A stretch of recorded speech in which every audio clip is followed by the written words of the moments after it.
Good evening and welcome.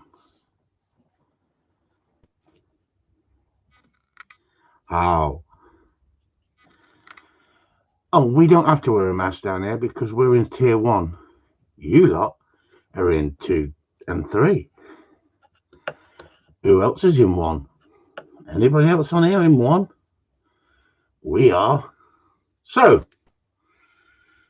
what a nightmare, isn't it? 1 minute you can go out for Christmas, have your family around. Now they're saying it's down to you, and if you kill your grandma, that's down to you. Honestly, where's it going? You can't go out, you can't do this, you can't do that. Anyway, that's enough of me moaning. I never moan, do I? Can you all hear me clearly? Can you see me clearly? Good evening, Simon Spruce, first in the house. Got nothing better to do, obviously, in life. Karen Evans, good evening to you. Chris DeVoe, good evening. John Wilson, Denver Skinner. Ian Gaunt's in the house. Matt Cruz in the house. Robert Jeffrey. Knock the Tables Carlos. Brett Nathan. Steve Pace. Ryan Nolan Wells into lockdown. Looks like the end of the season. Oh, shit. That's no good, is it, Ryan? That's no good. Did a video of your dog today, going out tomorrow. We'll be putting it up tomorrow, Ryan. We were doing tennis racket, tennis ball, Spaniels versus Cockers versus Labradors. Guess who won? Come on, everyone. Guess who won? Tennis game. Cockers, Spaniel, Springer Spaniel I'm on about, or Labrador. Who got to the ball the fastest? Come on. Come on. Should be a Labrador with big legs on it. Or do you want me to tell you?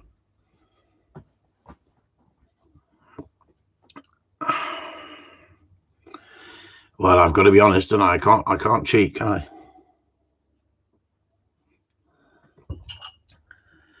I did it different directions, different angles, different movement. Gave some dogs head start, and that bastard won. Rafa. You're right. What are we saying about putting Springers and Cockers together and creating Sprockers? Well, Rafa's the same size as two Cockers put together. He's as big as the Springers, and the drive he's getting is getting better. Poor old Ryan's dog was the last one to it. Never got it once. Ran down, ran back. First one back, last one down there. Bloody that Rafa. Honestly. I mean, if I'd run Cockers, his size,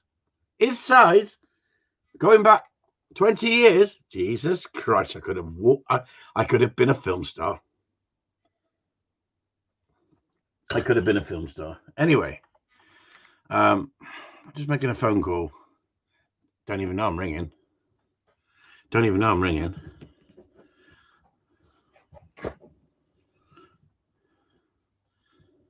You got to answer a question if it comes up.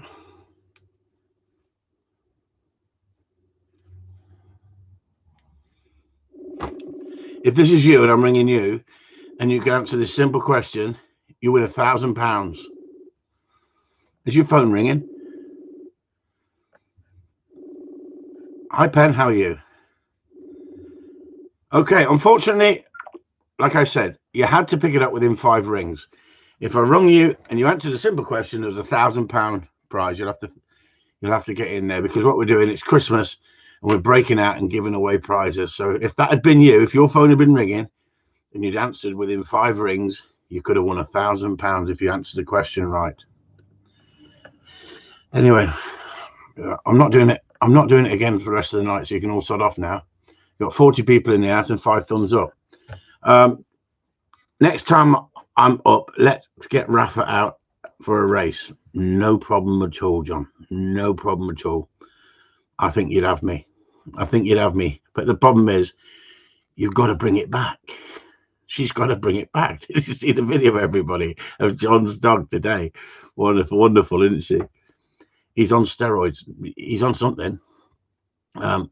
He actually, I banged it into some thick cover on purpose, thinking the Spaniels would get down there and show him how to do it, and he just bounced straight into the top of it, came crashing down, and came out with it like the rising of the phoenix, and he absolutely loving it. Isn't it funny? A dog that didn't like retrieving, was only interested in sniffing and pissing, doesn't do that now, does he? He loves the game. Gameplay. Good evening, Peter Taylor. How is Wiz? Yeah, Wiz is fine, Pen. Why did you ask that? How is Wiz? Do you know something I don't? So who listened to the podcast with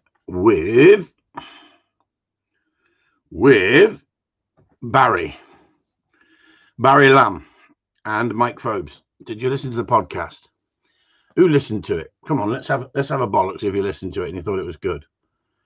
Wayne W's in the house. Let's have a listen to it. Did you listen to the Barry Lamb podcast? Because you might find it interesting. Fishy Dodds, I thought it was brilliant. William George Webb bollocks, Chris Upton bollocks. Yep, well done. Do you know what?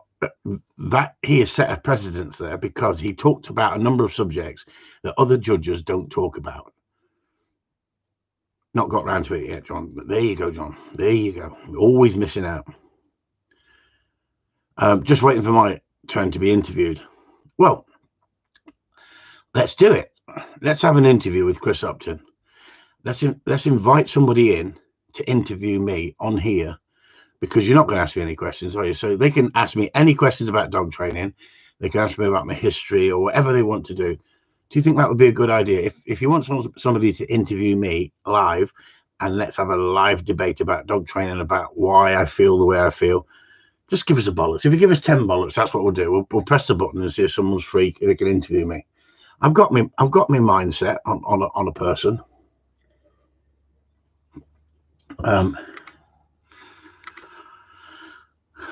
I didn't. Will do. There you go. See this? It's really running slowly today. That's 2 bollocks, 3 bollocks, 4 bollocks, 5 bollocks. It looks like we're going to get 10 bollocks. If we get 10 bollocks, I'll do an interview and I'll answer any question that someone wants to put to me, whether it's, look at this, you bastards. Right, so what I'm going to do is, on here, I'm going to actually surprise somebody, and I'm going to actually ring them. I'm going to ring them, and they don't have to, but if they're free, they can ask questions. Okay, here we go. Oh, you bastard. You bastard, he said. You're the interviewer. You fire away. I'm only doing it for half squirrel skin. Half a squirrel skin. If you ask me enough questions. I'm joking. Right. How's it going then? Not so bad. How's everyone going? Good. So you can interview me. I'll answer your questions. Fire away. Well, I thought the interview that you put up was great, and I was hoping if that guy was doing rounds, and because he was actually quite skilled of how he interviewed the guy, I was hoping he was going to interview you. So rather than some idiot like myself interviewing you, I was hoping you'd get the guy who interviewed that guy who you shared, if that makes sense. I have been asked. Oh, okay. Cool. Okay, well, I suppose the obvious question would be, how long have you been training dogs professionally? Over 35 years now. 35 years. Oh, hang on, professionally. Over 25 years professionally. Yeah, okay. So in them first 10 years, was that comprised of you training your own dog for competition, or was that just amateur, enjoying running dogs on the shoots, and then got into scurries, and I won scurries when the kids were young. We used to go to all the game fairs and win them. Then I went on to test my dogs and started winning tests. Then I went on to trials, and then I started judging. Once I started judging and I was on the committee, I then went professional. Right. Okay. And what was one of in the industry? I mean, I know for myself, when I first started, I had a few people who kind of almost put me under their wing a little bit, and I looked up to them and I listened to them. They kind of guided me in the right direction for future years. Is there anyone in particular that you can kind of owe a little bit of credit to as you were coming up the ranks, if that makes sense? Yeah, I started writing a few letters to the Shooting Times, because I used to get the Shooting Times and the Sporting Gun and a number of magazines, because I used to sit in the shop during the day. I had a record shop, in Plymouth, and I used to obviously do, my hobby sport was gun dog training, and I used to ask questions in the Shooting Times, and sometimes I get answered. And Keith Erlington used to answer the questions sometimes in a magazine called Countryman's Weekly. Right. And then I asked a question to one of the Shooting Times letters pages, and Keith Erlington wrote, in all the years of reading some weird and wonderful comments and columns, this is the most intelligently written letter I've ever come across. And I thought, what? Coming from me, who's dyslexic, coming from somebody who's dyslexic. He said he's not saying he knows what he's talking about, but everything he's saying, he obviously knows what he's talking about because he's asking the right questions. Yeah. And from then, we just seemed to strike up a friendship. I said to him, "Thank you so much for, I've read your book, and I really enjoyed your book."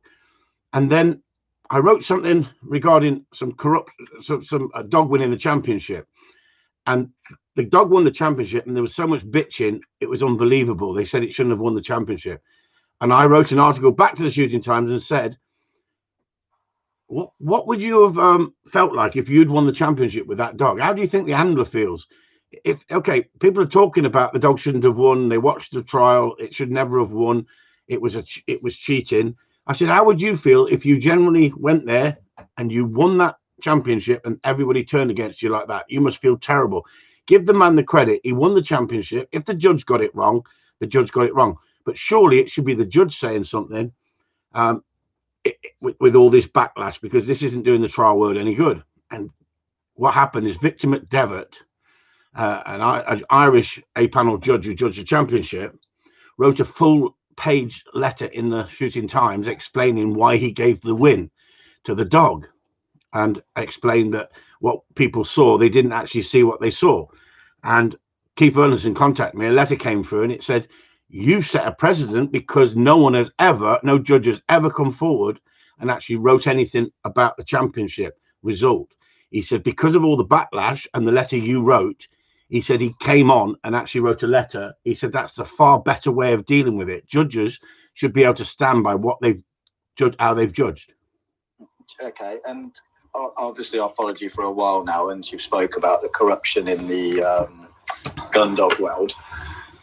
Now, slightly off subject, but going back onto subject, I stupidly got involved in a Facebook post the other day where people were trying to ban greyhound racing. And my point is, if you ban it, but if you're worried about the welfare of anything, if you ban it and drive it underground, then normally that's when the welfare is going to go lower and lower. So I said, is there a right way of doing the sport without, abuse of any animals happening, rather than just completely banning it? Because, no one's had to force a greyhound to chase anything. They clearly enjoy the chase, but then I'm sure there's some pitfalls in the industry what could be changed, but I just don't agree in banning it. Now, going to the gun dog world, where you've spoke about the corruption, is there a way that you think the sport could be done in a way that either corruption can't happen or it's very hard to get away with it? Is there any particular things that you can think of to improve the sport, or is the sport doomed and we'll never get rid of the corruption? I think that the best way to change the system, and the system needs changing, in my opinion, it should be on a point system. So if you get a win, say you get 10 points. If you get a second, you may get 7 points and 5 points for a third. You may get a point for a certificate of merit, but technically a certificate of merit means you finished the day. It doesn't really mean you're in the awards, although you are in the awards, and people say, oh, this dog's an award winner because it got a certificate of merit. To me, and Michael mentioned this on that podcast, he said winning is everything. If you're not there to win, and the top people have got that mindset, they're not interested in second, they're not interested in finishing the day, they're interested in winning. That first run has to be perfect. Get that run right. Your second run, you mustn't make any mistakes. But at the end of the day, if you're not there to win with that mindset, you won't be at the top. I've been told that I was too driven. I was too obsessed with winning.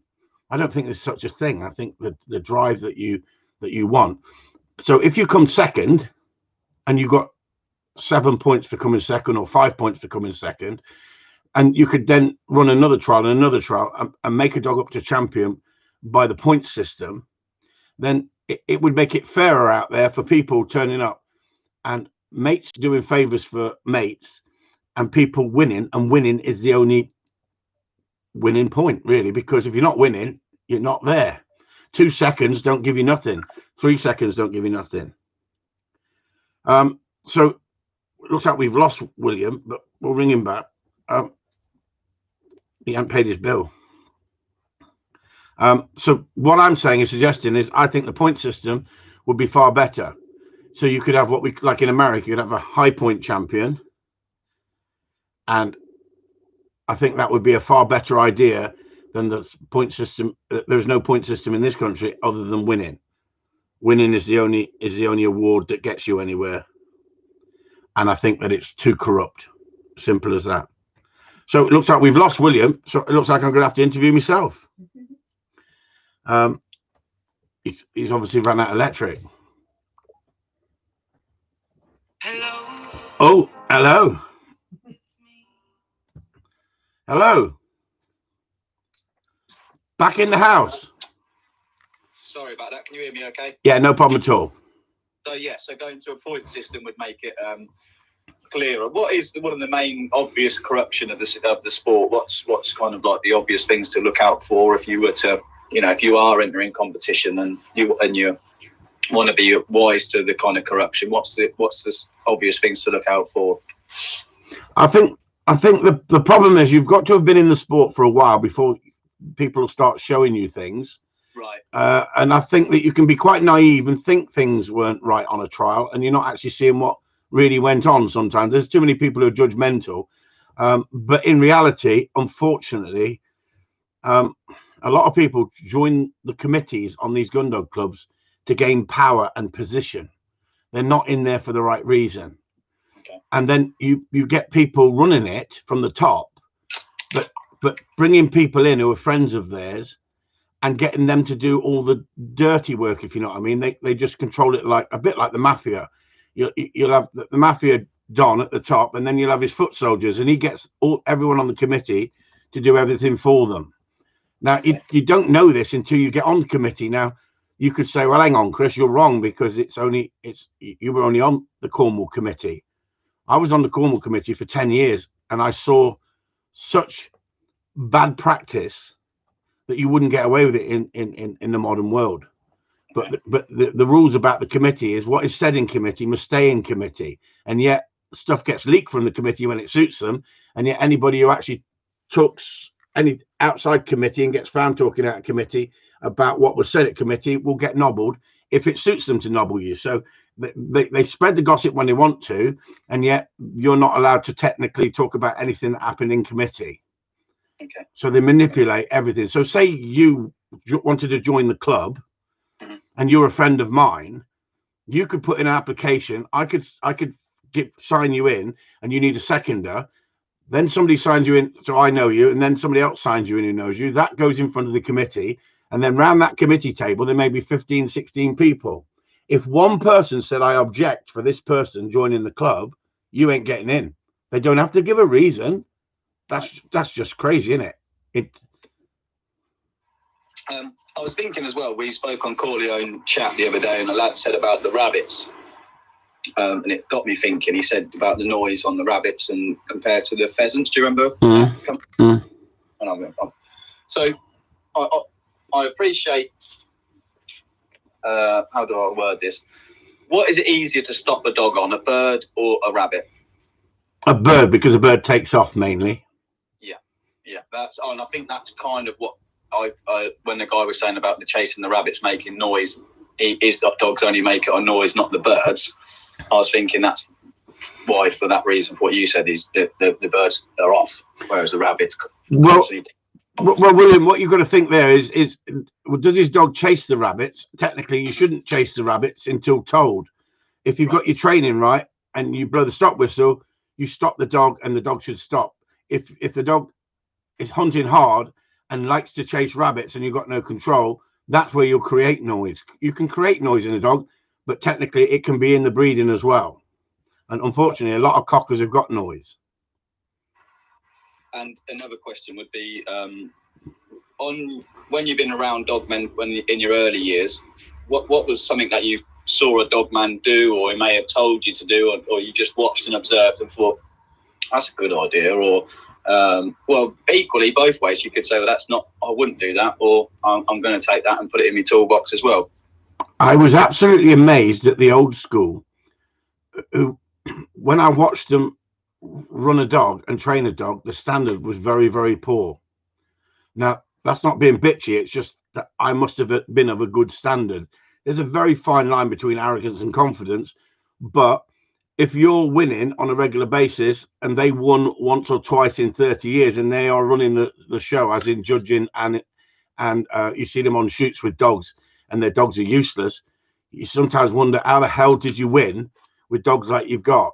To be honest with you, there wasn't many people that I looked at and thought, wow, that person is a wonderful dog trainer. I mean, Keith Erlinson had an unbelievable mind, but I didn't really see Keith train his own dogs. He just gave me so much help about training gun dogs, as in how to let the dog have that natural ability rather than taking it away from it. Okay. Is there anything, say for me, for example, or just maybe not the best, I'm not used to this interviewing, so forgive me guys if I'm hashing it up, but for me as a trainer, there's certain things that I do, and there's certain things that in the last few years that I've changed and I've adapted my ways, and I've been quite a new trainer. That's going to happen. But once you've been training for 30 years, that's probably going to happen less and less. But is there anything that you could easily say there's one thing that in the last 5 years or the last 10 years or or 6 months even, that there's something that you maybe wouldn't ever do again, or you would kind of do something differently, if that makes sense, like a new technique or a new method or a new way of thinking or a new training tool or something like that? Well, this afternoon I listened to the Australian podcast. What's his name? Your Paradigm. What do you call it? Yeah, it's a funny old one. Canine Paradigm, but it's a funny old spelling. Paradigm, I was calling it for about 6 months. And I looked on Patreon, because they got a Patreon site. They mentioned they got a Patreon site. Yeah, I haven't checked that out. And I see he's got 98 members, but he starts off at $1. So technically, they should have thousands of members if it's a $1. But his dearest one was $250, and for $250, if you want to be mentioned or your business mentioned, highlighted, they'll do that for $250. Now, whether that was a joke or whether it wasn't a joke, but the problem is, I see these days is everybody is advertising themselves as a dog trainer. Right. And at the end of the day, they shouldn't be promoting anybody just for $250 a month, just because you come on board. At the end of the day, if you've got a sponsorship and someone sponsors you, it's because you use the food. It shouldn't be for the fact that they're just giving you money. It should be the fact that you use their food. Then if they give you a sponsorship, then that's great. But technically, should I be advertising a food that I'm not using and pretending that we're using it, or a lead, or and when you say to me, the reason I brought this up is on that podcast, he was talking about, I forget which one it was. He was talking about when he first started off training, he was barbaric. He was hard on dogs. Now he sometimes can't sleep at night thinking about what he did in his training, but he's moved forward and he's educated himself. And now they're trying to bring in every aspect of dog training, whether it's dancing dogs. If the dogs look happy and the dogs are responding, they want to bring people in from all walks of dog training. I think that's a good idea to a certain extent. But I think what you've got to realize is, are we going too far in one direction? Are we going too far on positive and positive only? Because like you said, is there anything that you found that was brilliant in the last 5 years, or anything you wouldn't do? And do you know what? I think the e-collar has been revolutionary. Yeah. But it instantly, they can attack me for it, because they'll say, that's how he trains his dogs. He uses an e-collar. When in fact, I use correction when needed, but I use 95% fun-based training. I'm not willing to sell myself to the devil to be popular. I'd rather be me and have the right people around me or supporting me for the way I see it. So do I use a prong collar? No. Am I against prong collars? No, because I don't know enough about them. If I saw a dog being abused, would I say something? Of course I would. Have I abused dogs in the past? Well, in some people's eyes, they would say yes. But guess what? I don't feel I've never abused a dog, but I've had to be firm in certain stages. Well, I'd imagine, end of the day, in life, sometimes you over reward and you over praise when you should have only give a little bit of praise, or you're going to go over either if it's on the praise or the punishment side. It just happens, but it's all about learning from your mistakes. If you correct the dog and you realise that was way too high, and you learn from that. If you keep doing that, then obviously that's when there's a mistake happening. So, but you've got to look at the. I think it'd be unhuman for any trainer to say, "I've not ever used too much punishment or too much reward," because we all have. I've praised the dog and the dog's been silly, and you think, "Oh, I shouldn't have praised the dog." So just because it doesn't look so bad as an overcorrection, you can still overpraise as well. So we're only human. You've got to look at it the other way as well, though, William, and be honest with yourselves.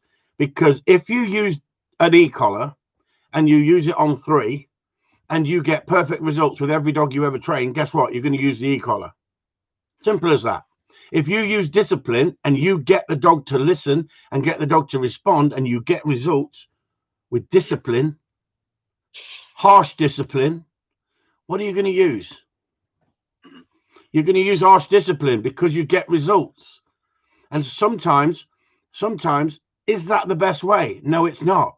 But when you first start off and you've never used discipline on a dog because you don't come from that background and someone shows you firm discipline and you get a result, the next dog that comes in and got the same problem, you use that same thing. Are you realizing what you're doing? Are you changing the mindset of the dog for the better, or are you changing the mindset and stopping that behavior but creating a different behavior? That comes with experience, that comes with time, that comes with knowledge and understanding. So it's so easy to go, I gave the dog a leash tug and Jesus Christ, it listened to me fantastic. So someone asks you about the dog, oh, give it a leash tug. Not all dogs need leash tugs. There was a great comment on the on Corleone Talk the other day about a girl's cocker hunting behind her, and someone says, Chris Upton says, stick your foot out. Yeah, okay. And I said I wouldn't recommend that after watching that video of that dog, because that dog wasn't confident. You don't stick your dog out you don't stick your foot out at the back to stop a dog coming round the back of you, because it's annoying and it's a fault that you don't want. You want the dog hunting in front of you. So if you've got a dog that's driven and it's really hunting, but it's hunting behind you, and you put your foot out, guess what? It won't go behind you. It will come in front, because that's a negative. It'll avoid the negative. But if you've got a dog that looked like her dog did, not confident in itself, looking for her for reassurance in everything, and you stuck your foot out, you're going to upset that dog even more. So there's a skill reading each situation, and that's why it's so easy to give advice on these dog forums, and yet if you haven't seen the dog, you could be messing someone's dog up. How would anyone said that, which I would feel and experience from an online course? I think the online course was a complete and utter rip-off. Because you'll never have and show you what you. We're losing you. We're losing your reception.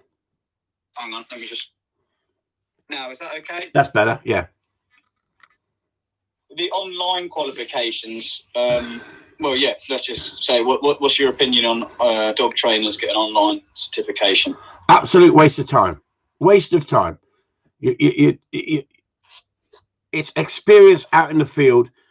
It's experience in the homes with the pets. It's experience walking dogs. It's experience whatever dog aspect you're in. The experience comes from the more dogs you work and the quality of learning from the people you listen to. If you listen to someone who has had one award and you're going training with them, and I see it so many times, they're telling you to do this and telling you to do that, I think, Jesus Christ, you haven't got a freaking clue. You haven't got a clue. A fine example the other day, a panel judge telling everyone with a Labrador that you want it rock steady, don't give it any retrieves during the drive at all, and it will just go to sleep at your feet.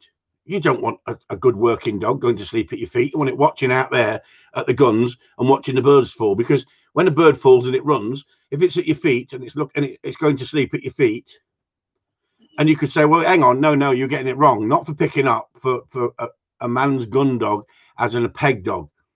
Disagree. A good peg dog should be able to sit there off the lead, watch the birds down, not go for them until told. There's a skill in training that. If he can't train that because he's never done it, that's not my problem. I don't care if you're A panel or non-panel. If you talk shit, I'll say it. That don't make me very popular. No.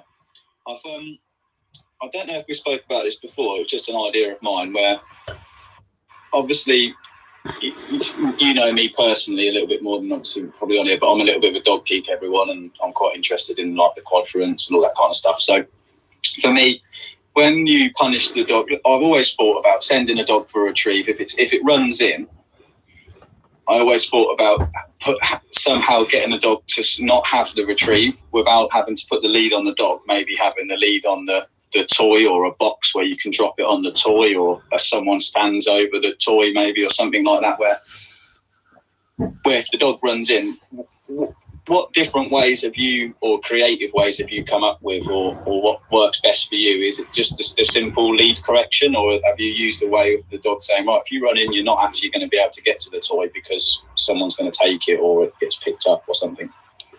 I think the element of my training is to build such drive that when you want to stop the dog running in, it's not going to want to stop. It's going to want to run in. You're not got it in between. Like it doesn't really want it running because it doesn't want to upset you, but every now and again it'll run in.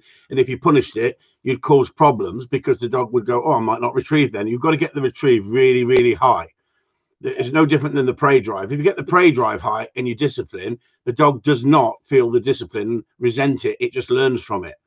If the desire to retrieve the dummy or the ball is really high and you give firm correction at the right time, then the dog's not going to fear that firm correction, where in today's society, everyone says, oh, that's not acceptable. You've got to do it with love and affection. Of course you can do it with love and affection, but then it goes out the window when it gets into the real thing out there in the field. That's why it won't sit there. That's why they can't sit the dog there watching the birds down. They've literally got to get the dog to switch off. I don't want the dog switching off. I want as much drive as possible. And I do it with a tennis racket and tennis ball. And when the dog sits, it gets a retrieve. So when it sits, it gets a retrieve. I'm not asking it to sit at that stage. Then I start to reinforce it once the drive comes up to a very high level. Then the dog goes, I got the message. Still want to play the game, though. I'll park my arse. So the dog parks his arse as a positive rather than a negative. Have you seen the guys do e-collar work with the forced retrieve? Yeah. Have you, obviously, well, two questions. Have you done the forced retrieve the traditional way? And if not, or yes or no, but have you, with the e-collar, do you think it's a more ethical way to do the forced fetch? And obviously you can describe for people what that means. You explain to people what the forced fetch is for me, and I'll tell you whether I've ever done it. Okay. Traditionally, I think I hate to say the old school way, but I mean, without an e-collar, to me, is never going to be necessarily described as old school as such because it's modern technology. But you would put pressure on the dog, whether that would be lead pressure or a twist of the ear or some kind of pressure, when the dog's not holding the item. And as soon as the dog holds the item, that pressure gets taken away. And then if they drop the item, that pressure gets put back on. So you're doing that. They call it the forced hold, if you like, I suppose, because you're forcing the dog to hold it through pressure, escape and avoidance, really. But with the e-collar, you can do that with a low stim, where you hold down the stim and then the dog holds it. You let go of the stim, and there are, without saying any names and stuff, but there are a big kind of method, if you like, and they call it the unforced forced fetch, and that goes a little bit deeper into free shaping and using clickers and stuff. But in essence, basically, the forced fetch, I'd just be interested with modern technologies. You think it's more ethical to use that than other forms of pressure, or more not necessarily ethical, but just more clearer or something like that? let's handle a fallout. I've trained thousands and thousands of dogs and thousands of people. When I force retrieve a dog, it's the last resort. It's the last thing I want to do. Not because some people, they'll train every dog with pinching the ear in America on a what we call bench training, and they'll pinch the ear, make the dog open its mouth, put the retriever in, and tell it to hold it. That's old-fashioned, but they still do it. Some people have not moved forward. I don't know if many people in this country have ever done that. At the end of the day, I want a dog to want to retrieve, and so I make it a game from the start. If you make it a game from the start, it doesn't matter if you've not got a good delivery, as long as the dog wants to run out and get it. If you allow dogs to have lots of other activities in life before you get your retrieving into the dog, whether you take it on scent or whether you take it on parks with other dogs and stuff like this, then you can lose that ability to want to even chase something. But the most basic thing is to get the dog to chase. It's the most natural thing. If you get that dog to want to chase, then all you've got to do is tidy up the delivery. And all dogs are different. Some need pressure, some need guidance, some need persuasion, some you can use food. I'll use any tool in the toolbox, but how you suggested it, I've never used an e-collar for that. Am I saying it's wrong? No, but I can think of so much easier ways of doing it. And there's a number of tools that you can use. You can go back to real primal, not giving the dog food for a few days like some people do. Some people would say that's cruel, but guess what? If you then give the dog food when he brings it into you, the dog's thinking, hang on, I'm better off bringing this in. So I would rather lose a month to 2 months in my training than forcing a dog to hold it. Right, so more of a last resort, because I see a lot of the trainers in America do use the e-collar for more activation. So it's the dog's chilling around, they feel the stim, the dog knows, right, I've got to do something, and then they'll say fetch or hold or bite or track or whatever, and as soon as the dog does it, that stimulation goes away.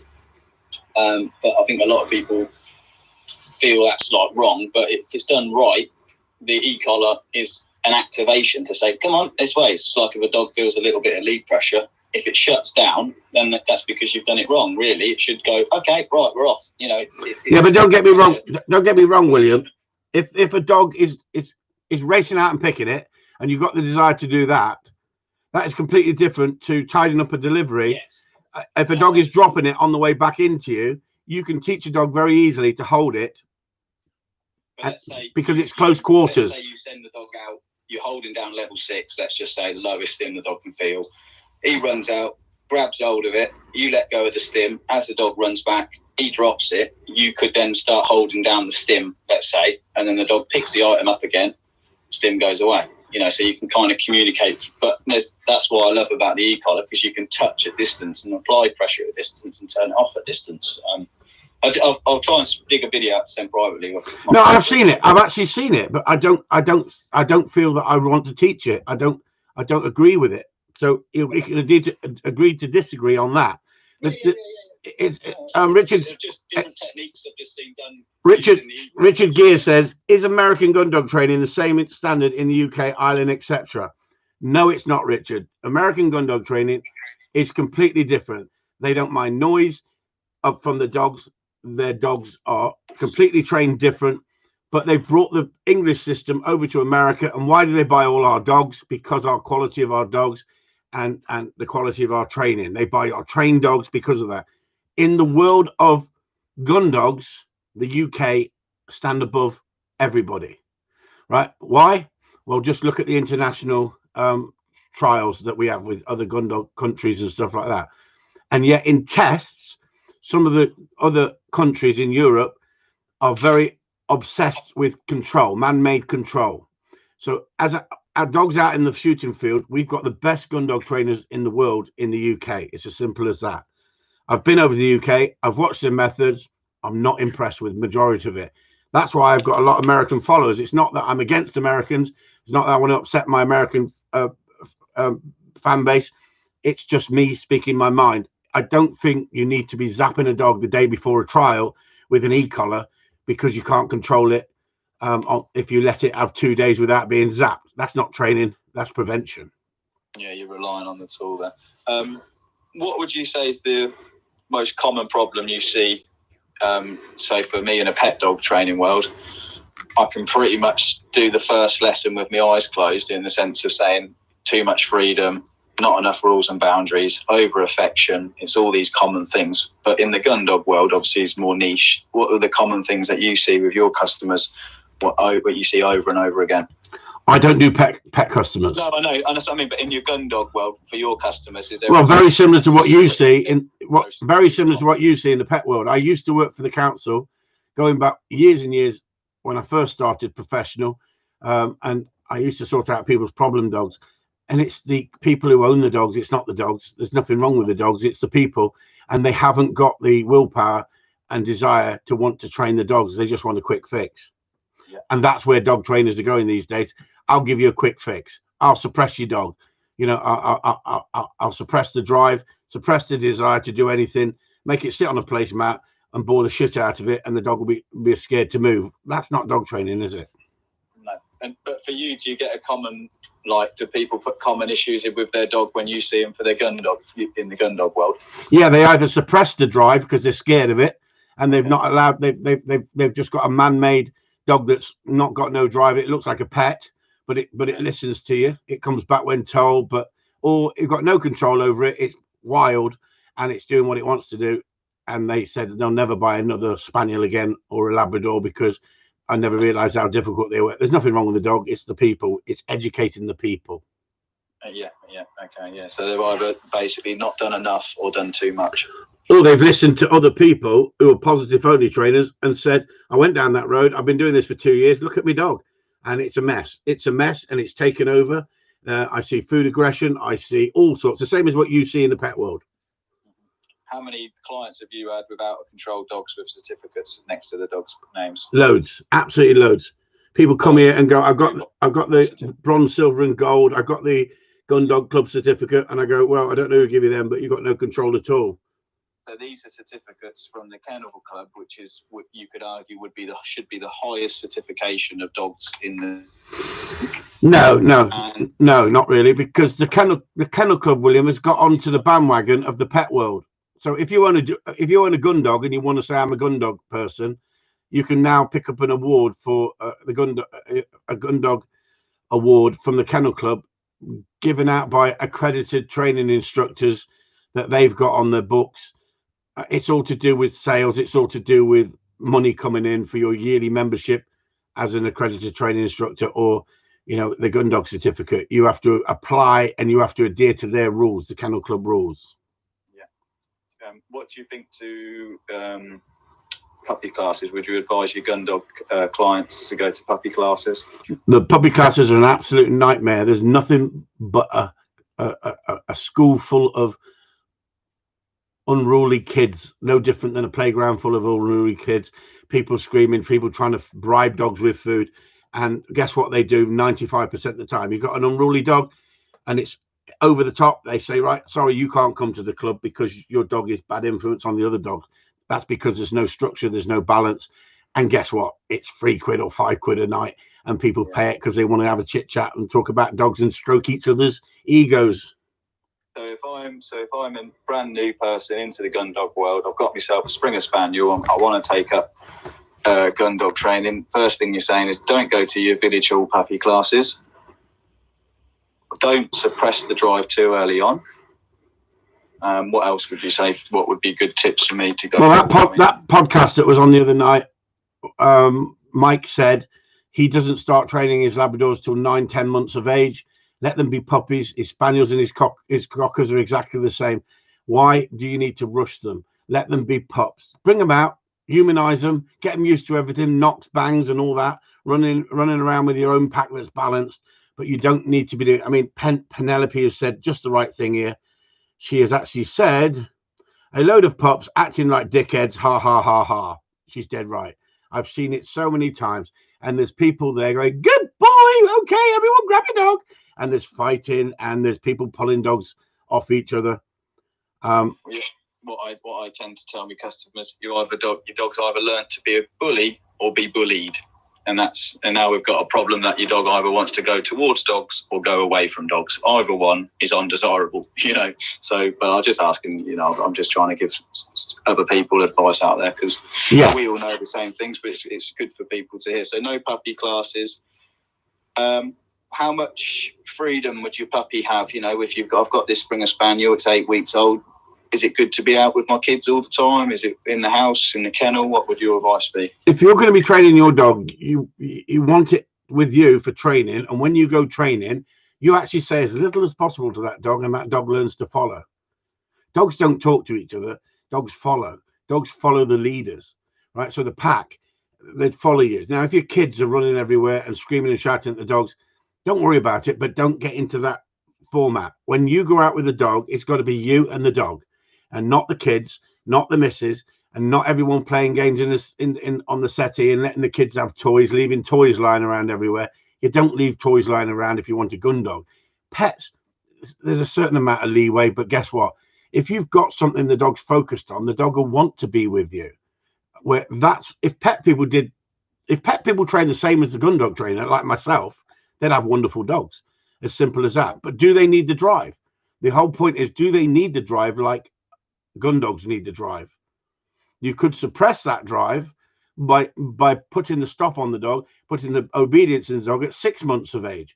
But if you want a gun dog and you want to get the best out of that dog, all dogs are different. Like Mike was saying on that podcast, he keeps the whole litter and then decides which one or two to keep out of the litter. That gives him a bigger percentage. The majority of people on here and the majority of pet people will buy one dog and say, you're staying until you die. They've got to live with that dog. So there's a compromise. But Ian Gaunt says on here, Chris, don't be modest, but you are pleased you have seen quite a few highly driven young dogs that have been to you in the last few months trained using the Chris Upton way. Yeah, for gun dogs, Ian, yes. But for pet people, you wouldn't want to be taking the drive up too much and putting prey drive into a dog, because actually not going to get the rest of your training into a dog. If you want it as a pet, then does it matter that you suppress it more than you would with a gun dog? And there's the difference. It's educating people. And for people to maybe know a bit more, when you say suppression, what's a very easy way to suppress a puppy accidentally or purposely? As soon as you put a lead on a dog, you start to suppress it. As soon as you ask a dog to sit and stay, you suppress it. You shouldn't be doing that with puppies if you want them as gun dogs, because you want the dog to just be natural and then show you its true characteristic. If you suppress it from the start, you never see the true potential of the dog. It's knowing when to put the stop on those dogs. I've had a few customers come to me and I'm thinking, you better get the stop on this dog now because you've got plenty of drive. And I've seen others going, hang on, just give them another few months and trust me. And they're like, I want to move forward. But the thing is, they then wait and then they see the dog come out of itself. A dog will actually say to you, if you don't do much with it, it will look at you one day and go, train me. Now you might think, who do you think he is, Dr. Doolittle? No, the dog says, I want more out of life, train me. It bonds with you to such an extent, it wants to play your game. Now, if you've disciplined it, or you've nagged it, or you've told it to sit and you've suppressed it, guess what the dog wants? Freedom, away from you. That's why too many dogs are away from people. If you think about it, if you humanize them in the house, you humanize them in your garden, you take them for walks, you and the dog and the kids, but keep them away from everybody else. But as soon as you start bringing in the outside influence, that's where you create all the problems. So good advice with the structure. Basically, have good structure then, and not, with the gameplay. Would you let the puppy have toys all the time, or do you just a second? Sorry, William, just a second. Paul Crocker says, William, where are you based? Bedfordshire. And you do pet dogs and walking dogs and? Yeah, basically, I used to be a security dog handler. I handled dogs for a few years. I trained with a guy who came out of the RAF military. I had all the preconceived ideas of, oh my God, my dog's going to be hanging from a tree with a choke chain, because that's how the military trained dogs. But it was so far from the truth. I met a guy, I won't say his name just out of respect, but He showed me what marker training was, and he showed me what clicker training was, and I was like, what? This is not what I was expecting. I was expecting all this hard man military, and he's got this Malinois, and it did what he said. Everything he said, the dog did it. Not only did he do it, the dog looked enthusiastic, happy to do it. It was quick to respond. When it did it with all it could.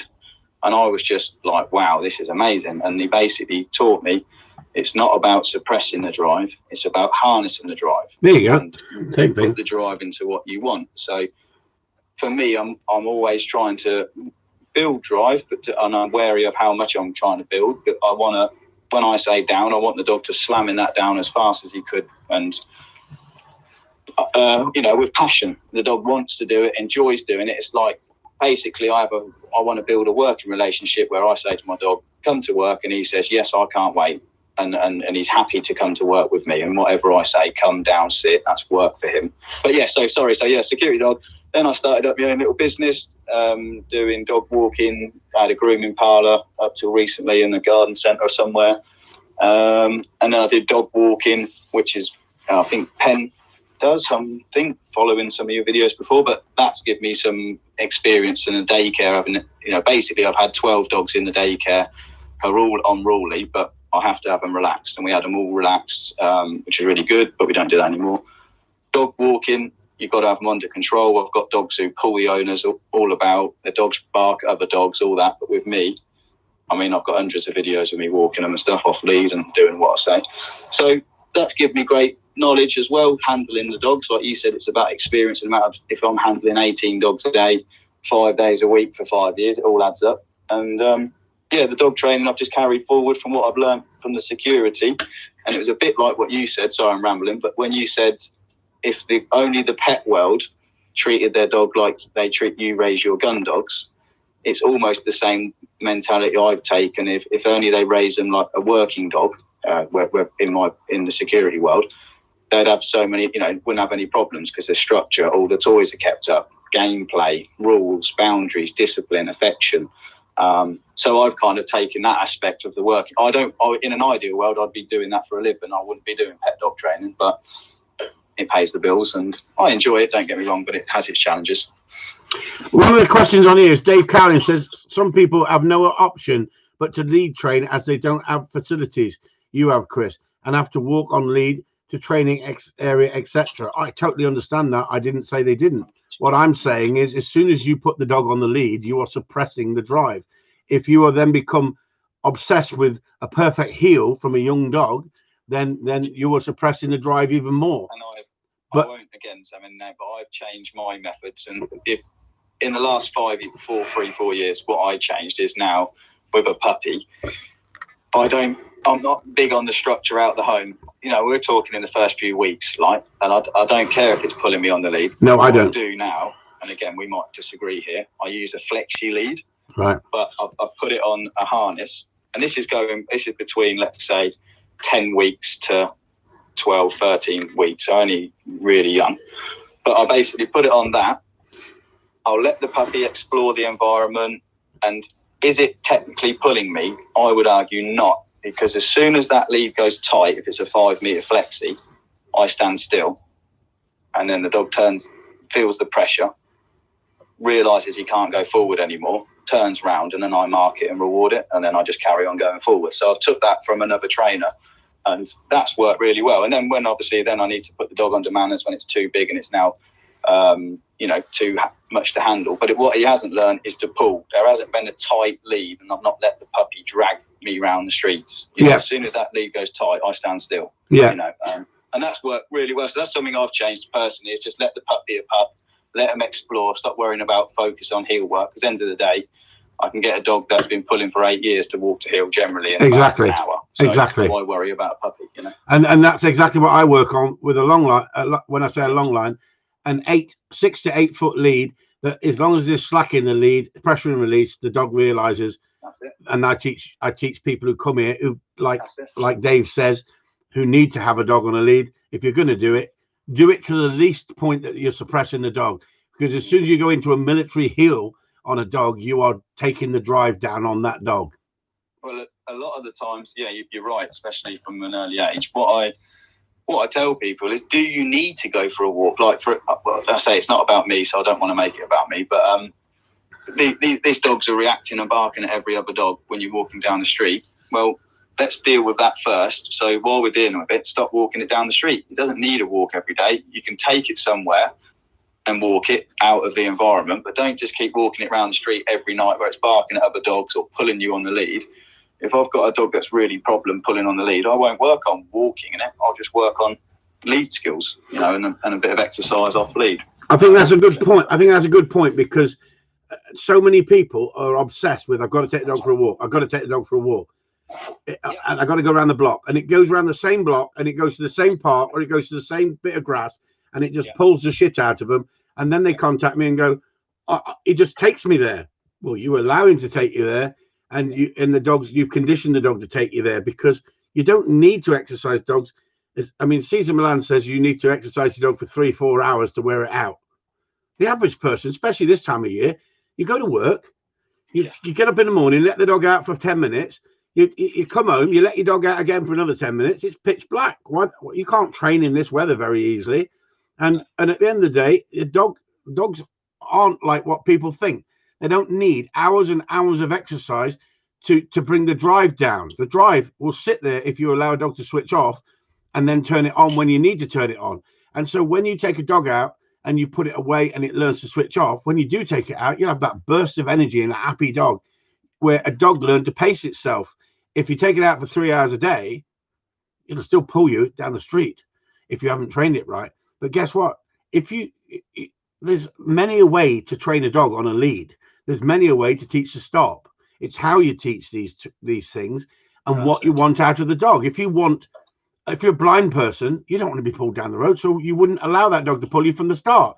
So you teach that dog with treats, with food, to stay in nice and tight and stay at your side, because that's where you want it.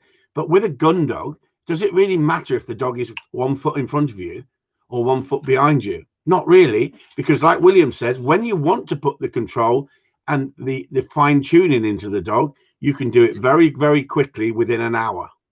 And as long as he's not, as long as the dog's not pulling, and this is for me, for a puppy, as long as it's not tight lead and the puppy's learning, pressure means ignore it, we go forward. That's not happening. No. If it's just roaming, if I'm standing still and the puppy's sniffing around me or something like that, not a problem. It doesn't have to be in a sit, you know. Or I see a lot of people, they put the dog in the car and they say sit, and they shut the car door. And I say, the dog's not in a sit anymore. Yeah, you've just told us sit. Exactly. Why did you leave it to sit? Or they go stay, and they close the lid of the car. You think, well, they're in there, they're not going nowhere.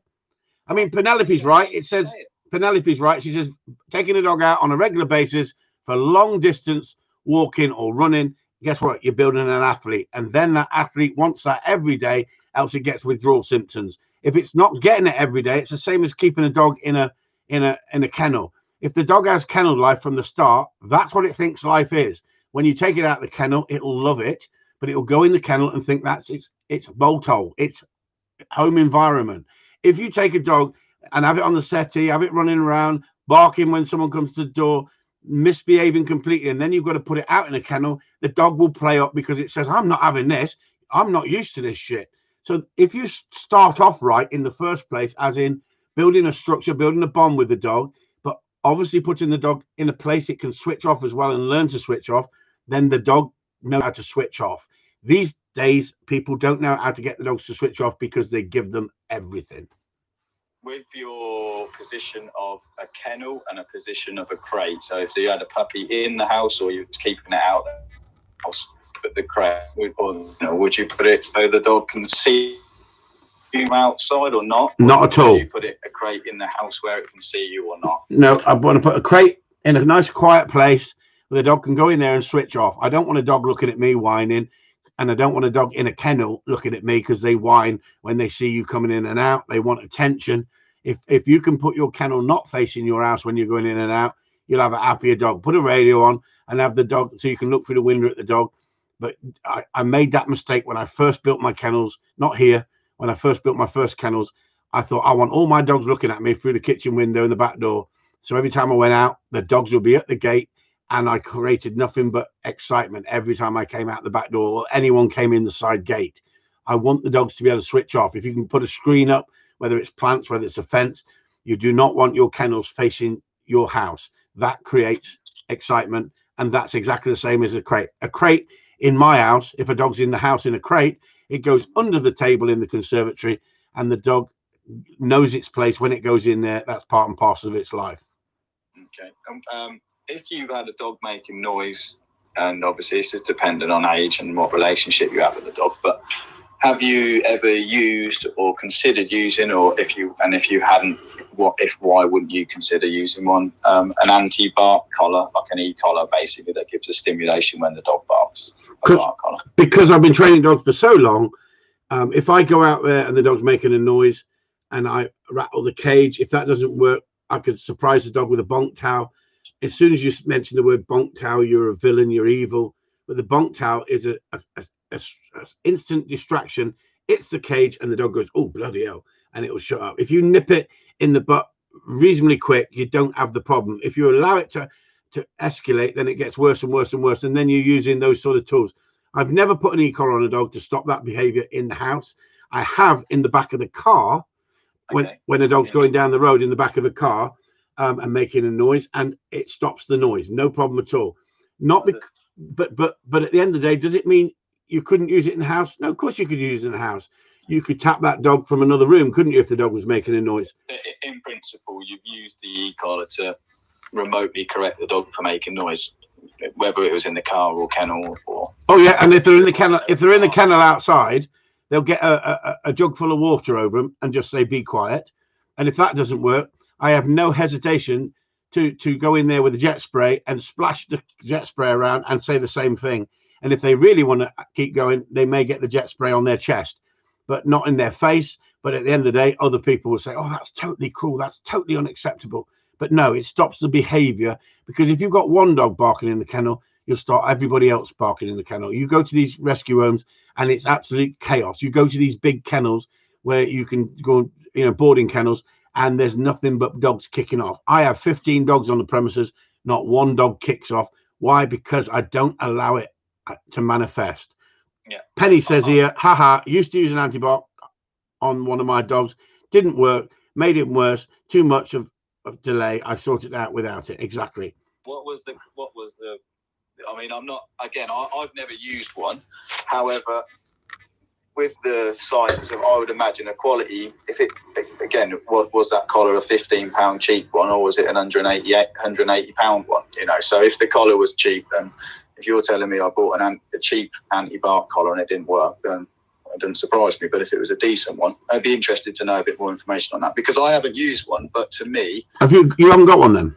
No, never used one. But I say if I had a dog in a kennel and it is an issue, I wouldn't have an issue of remotely correcting the e-collar with me here, so pressing the collar. Well, years ago, William, what they used to do is set up a piece of string from the house to the kennel, and they used to put saucepans on the piece of string. And when the dog was kicking off, they used to cut the string, and the saucepans would all hit the floor in the kennel, and frighten the shit out of the dog, and it run back into its box. But this is the thing. The principle remains the same. Yes, a negative to stop moving forward. A negative to stop a behavior, unwanted behavior. At the middle of the night, going down there spraying them with water. There could be a collar doing it all for you while you sleep. And Matthew said it on here. I've used the hose pipe on the dog in the kennel for noise, and it works fast. Yes, it does. It's better to stop a behavior as fast as you can, because if you use a negative to stop unwanted behavior, sometimes it's the shortest and fastest route to stop that behavior. Well, this is why I was just interested with the technology of the collar. You're not going to get quicker than that. No, definitely not. Definitely not. I mean, I've not used them, and so I'm not against them. I'm not pro them. But if anyone has used them, I'd be interested in the feedback. But I'd also be interested to know what type of collar. I've had a Labrador here that was bite aggressive, human aggressive, absolutely nail you. Right, he didn't trust anybody. He barking his head off. He was frothing at the mouth. He just didn't want to be here. And the owner had flown away on holiday. And I thought, shit, what am I going to do with this freaking dog? So I managed to go in there, put the collar around him. He didn't like it, but I put it on him, managed to show him that I wasn't fearful of him, and yet he was snapping. Put the collar on him. I went out, I let him kick off for another half hour, and I hit him reasonably hard with the e-collar. I went back in there. He had all four and his head down on the mat, and he never made a noise for the rest of the time he was here, because he had something hit him from away from the human. He didn't associate it with me. I left the collar on him, and then I put an ordinary collar on him, and he didn't make another noise. And yet the noise he was making, technically, you could have been reported to the police. It was unbelievable.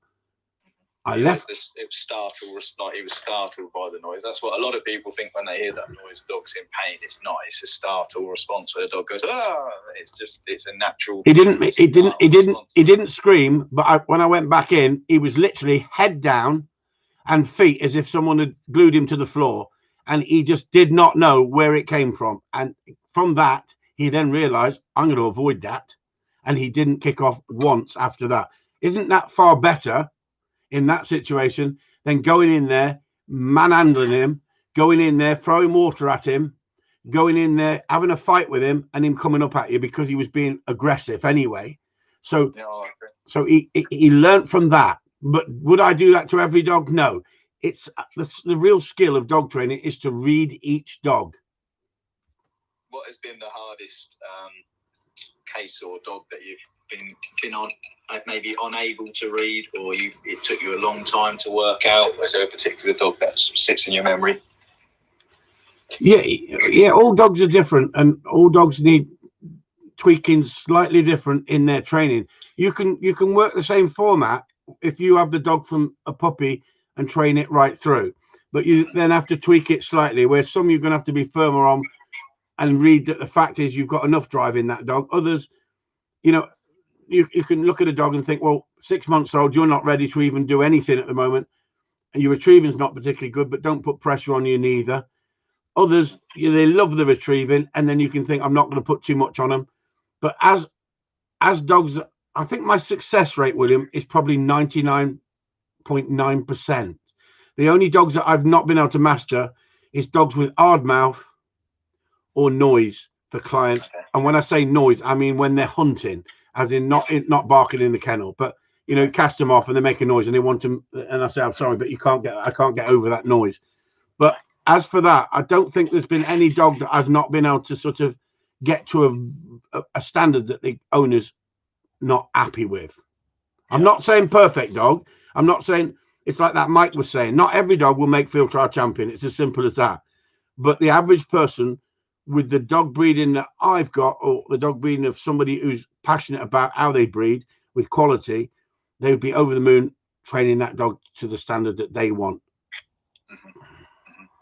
Okay, I'll ask you one more question, if that's all right, and then I'm going to have to quickly shoot to the shop before it closes. No problem at all. I did. You're doing a Corleone chat, so I'll try and catch you in there. If not, but if you are, great. If not, no worries. But what would be the one big no-no if I was a gun dog? Like I say, got me gun dog puppy. Want to get into it? What's the biggest no you could tell people not to do with a gun dog puppy? What not to do? Yeah, what's the put it on what comes to your head? Put it on scent too soon, on game scent. Right, okay, and why would that be? Because if you haven't got your aspect of the retrieving into the dog and the desire to retrieve, the hunting will take over and the dog will blink dummies. What we say blink, that means it'll leave them. It won't pick them. It won't mean it's important to the dog. If the only thing that your child has ever had is your attention, then your kid's going to look for you for attention. If it's attention from all its classmates, and yet you've been a bully to the dog, to the kid, where's the kid going to go? To its mates, and vice versa. If you're nagging your dog's not going to want to be with you as a pup. The whole skill of not rushing that dog is because the pup wants to be with you and likes to be with you. It sees you as a friend. Look how many kids and dogs bond. Are they sort of obedience trainers? No. They just got a bond with a little dog, and the dog follows them around. Yeah, well, the thing is, it's very similar in the pet world. Is basically what I keep telling people is not to let your young dog, especially if any adult dog as well, really, but have fun away from you. And that is, you could argue, pet's all about making sure the dog knows the fun's with you. The working dog is having the fun away from you, whether it's hunting, protection dog, whatever. But to get that, you have to have the control first, and that's what by making the fun be with you, isn't it? I think that's what I would agree there. Right, William, you phone me up on a regular basis, and you ask me some of the weirdest questions, and you ask me some sensible questions as well, and you give me your opinions, and sometimes I laugh with you, not at you. But laugh at me sometimes laugh with me. I like your enthusiasm. I like your keenness, and I threw you straight in the deep end tonight because I said you can interview me, and I want to see up here. I've been reading some of the comments, so I want to see the next lot of comments that come up. I want bollocks if you thought William's interview was really good, or I didn't have a choice. I just answered enough. No, I threw him straight in the deep end, guys. I knew he needed this. This is what he needed. That's what he needed. Oh, bless you. Top man. Well, hopefully, I'm going to race to the shop, but I'm going to put you in my pocket. I'll listen to you in my pocket. So if you go to Corleone Chat, I'll see you there. If not, if you carry on, I'll listen to you on here. But yeah, thanks for that, Chris. No problem at all. Thanks for giving us an interview and making it just a little bit different tonight. You've got plenty of bollocks up there, so they enjoyed it. Well done to you. Catch you later, boy. It's all right. Cheers, Chris. Cheers. So there you go, everyone. Threw somebody straight in the deep end. He accepted the challenge. It's not easy sometimes for people. When I first got up on stage, I had to make a speech when I had to make a speech at a trial when I'd won something. I found it so awkward because I wasn't used to that sort of lifestyle. My parents never threw me on the stage. I was never a budding actor or in that sort of environment. I was quite a shy, unsecure person because of my being dyslexic. And to be honest with you, some people have got the gift of the gab and they can flow, and other people would struggle. And so well done to William. He did really well. He asked some good questions, and I take me out to him, and he's really keen. And that's what interests me. People who are interested in dog training, not just gun dog training. And yet I'm not going down that road of freaking pet trainers. No freaking way. I would not sell my soul to the devil. But guess what? It's down to each individual. I like dog training, but I like gun dog training, and that's what my skill is. There's a number of people on here that ask me questions and probably think, well, hang on, that's what I wouldn't do. Hang on, you might have a pet come gun dog, but I'm talking about the environment that I'm in and the way I train. But I totally understand that everybody's different. Some people live on a council estate, they've got no garden hardly. Well, most council houses have got a bigger garden than some of the private houses these days, don't they? And you may be living in a block of flats and you've got a little working dog and you want to take it out. All depends what you want to do. If you want to get the best out of your dog, that's what I'm here to show you. I think that the Corleone talk, I think it's an absolute fantastic setup. I think whoever came up with that idea, it wasn't me. And thank Chris for running it. I think that by watching some of your videos and reading some of your comments, I think it's a wonderful group. Guess what? There's not thousands of people on there. I'm not worried about that. I want the right people on there. And I think to myself that I go on these dog forums and you see these pretty pictures of these dogs with cravats on, and there's nothing wrong with that if that's what you want to do. And dogs sitting on the settee and taking photos with dogs with hats on and little coats on and all that. That's fine. Get on with it. But I'm not interested in that. I'm interested in training dogs. I'm a dog trainer. I'm interested in people like Penny. Penny, works in the rescue homes. She walks dogs. She helps people. She teaches people. She's passionate, and that's the people I like. It doesn't matter what background of dogs you're from, whether it's agility, a treat trainer, or whatever. As long as you stick to what you know, and you're a decent person, I'll talk with you, no problem at all. It's just I can't be bothered with these. And don't get me wrong, I use food. But I can't be bothered with these people who are throwing food at dogs all the freaking time. These fanny bag trainers that are trying to dictate to us how we should train. That's what I don't want. And when Corleone Talk started, I thought, I just hope it's not pretty pictures about everything and that's it. I want reality. And it's reality. It's dog people with the same interest. The standards vary, but it's people with the same interest, and people are beginning to communicate and debate and talk. That's what it's about. You can disagree, you can agree. We can all agree and we can all disagree on certain subjects. But if we're in it for the right reason, and yet we understand that the people in that group, and the same as people on my Patreon, I think the ones who have stayed there understand that we use discipline and we use correction, but we use 95% fun-based training. But we can talk about subjects in Patreon and on Corleone Talk that the whole rest of the internet, World Wide Web, can't listen to unless they come on. If they come on and they listen to it, everything I say, I stand by. But it gives me less grief. It gives you less grief. And at the end of the day, that's the way I want it. I want like-minded people in that group. And I take me out after you all, and I salute you all who's on there, putting up your videos, because it's not easy sometimes. You put your video up and you're willing to take a little bit of criticism, and that's what it's about. So well done to you. Me and Sue have been watching that, and we think it's going really well. Patreon site's going really well. I think we're doing the right thing. One price for all. Make it as cheap as possible, but one price for all. And what else can I say? I'm not doing this for limelight, wanting to be a film star. I'm doing this to try and help genuine people with dogs they're not going to get rid of. They want to get the best out of them, and they don't want to mess their next dog up. And how many people are coming on those groups, Patreon and Corleone Talk, going, my dog is as good as it is because I've trained it the Upton way, the Corleone way. That is my buzz. That's what gives me the buzz, when people can say, I'm ever proud with my dog, what he did today on the shoot, or she did on the shoot. I'm so proud. Everyone said, what a wonderful dog. No dog's perfect. I keep saying to you, Wiz isn't perfect. He never has been. Never had a perfect dog yet.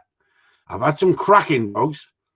And if we only had video and the technology that we've got now to go back to when I first started and showing you those dogs, yes, I may have been a film star, but I can't show you that. I can talk about it, but that's history. We're talking about now.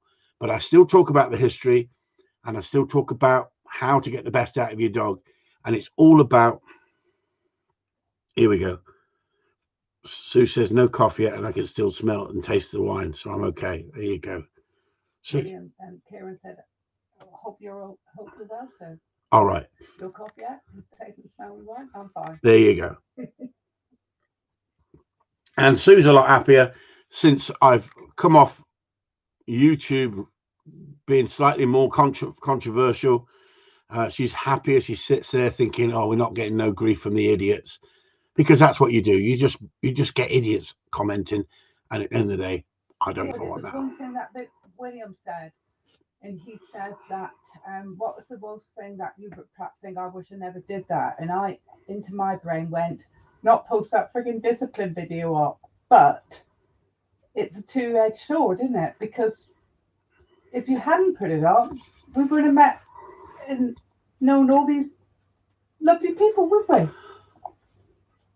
That saddens me what Sue says there about that video, because I think it affected us so much with that video. But I stand by that video 100%. What I did with that video, it's just how they manipulated it and edited it, and it's part and parcel of the subject that I'm so passionate about, that you shouldn't be taking dogs behind sheds and giving them an hiding and then bringing them back out to a customer and say, now want it, it'll stay with you now. That's not the way to train. The way to train is to get the best out of the dog, work as a team. But guess what? What I did to that dog in that video, I stand 100% by to this day. And the video showed the true video.